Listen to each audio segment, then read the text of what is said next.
You might know it, or not, but Germans fetishize Indians. I heard Gavin McInnes talk about that, so it might be that it is well known in the colonies, but I don't know. And it's not as much as it is used to be, but still Germans, and to a degree we Austrians too, have a thing or three for American natives, and I think Karl May is to blame. You see, Karl May was a writer and he died in 1912, so he's gone quite some time. He had a troubled life. Before he became a writer, he pretty much was a con artist, and he wrote in jail and had quite some success. Then his work is pretty much trivial literature. He also became a little bit eccentric, meaning he identified himself with his creations a little bit too much, telling everybody that he experienced all the stuff in his books himself, which is proven nonsense.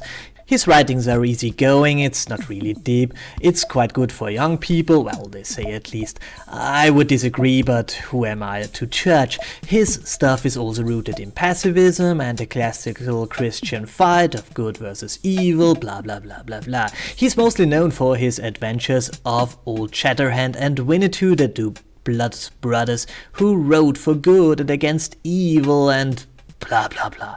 His picture of the Indians define the German view on the topic, and let me tell you what this view was. The brave and noble Indians lived in teepees, but that's only in the summer sometimes. In the winter they move in their towns, marvelous multi-stage houses, a high culture, etc, etc, etc.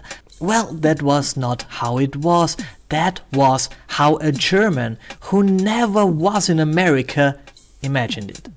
Later he traveled to America and was shocked about reality. Nevertheless, what he wrote still was there and people read it, and it formed a picture.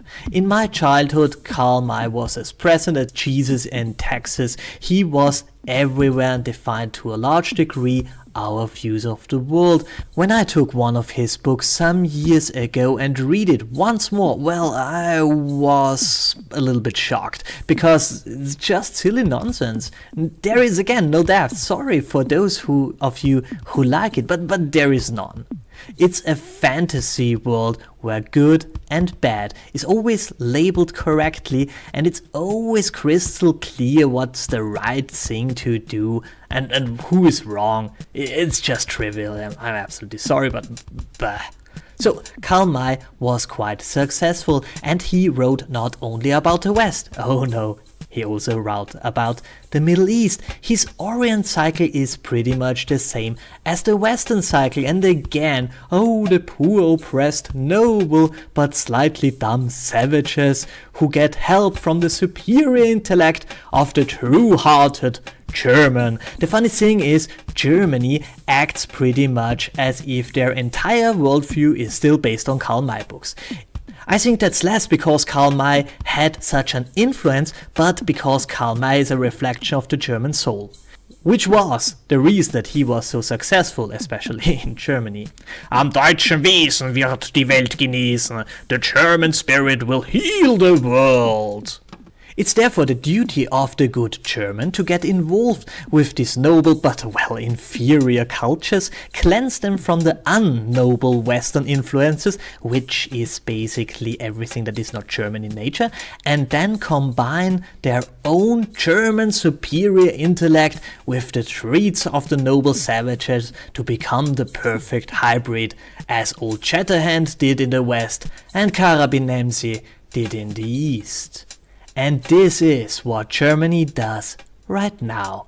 They try to create yet another master race, it seems, to steer Europe once more with these stupid ideas to the brink of a European war. In 100 years' time, no school child will wonder why the epicenter of yet another European war started with the Germans, which wanted just to heal the world once more.